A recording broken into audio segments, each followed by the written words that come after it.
အားလုံးပဲမင်္ဂလာပါရှင်ဟောဒီပိတ်ပန်းပင်လေးကအန်တီနန်းရဲ့သမီးငယ်ကအန်တီနန်းကို surprise လုပ်ပါတယ်တဲ့နော်သမီးငယ်လေးဝယ်ထားပေးတဲ့နေ့တုန်းကအန်တီနန်းကနေမကောင်းဖြစ်ပြီးအဲ့ရထဲမှာလဲနေတာပါ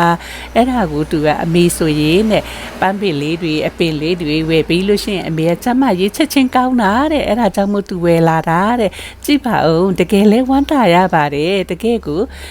စိတ်လန်းဆန်းသွားတယ်ပေါ့နော်အန်တီနန်းကလည်းအပင်လေးတွေချစ်တတ်တယ်ဆိုတော့ပြီးတော့ဒီပိန်ပန်းကကြိတ်ပါအောင်အဖြူရောင်လေးဆိုတော့ပူပြီးတော့မှစိတ်ကိုကြည်နူးစေပါတယ်နော်အပင်ငယ်လေးတွေလည်းအများကြီးကိုပွားနေတာအောက်မှာဆိုအများကြီးရှိသေးတယ်အပွင့်တွေကလည်းအများကြီးပါလာတယ်အနည်းဆုံး20ကျော်လောက်ရှိမယ်ထင်တာပဲနော်နောက်ပြီးတော့ဒီပိန်ပန်းကလေရေနဲ့စိုက်တာတဲ့အဲ့ဒါဆိုတော့ပို့ပြီးတော့မှလွယ်ကူတာပေါ့နော်ဒီပိန်ပန်းမှာကတဲ့4ရောင်ရှိတယ်တဲ့အနီအဖြူခရမ်းနုလေးနဲ့အပန်းလေးနဲ့ပေါ့နော်အခုဒီအဖြူရောင်လေးလည်းအရန်ကိုချစ်စရာကောင်းနေပါတယ်လို့နော်ကြည့်ပါဦးနောက်နေ့မှဒီပန်းအိုးကိုလေတခြားအိုးလေးတွေမှာပြောင်းပြီးတော့မှခွဲပြီးတော့မှအပင်ပွားလေးတွေစိုက်ပြမယ်နော်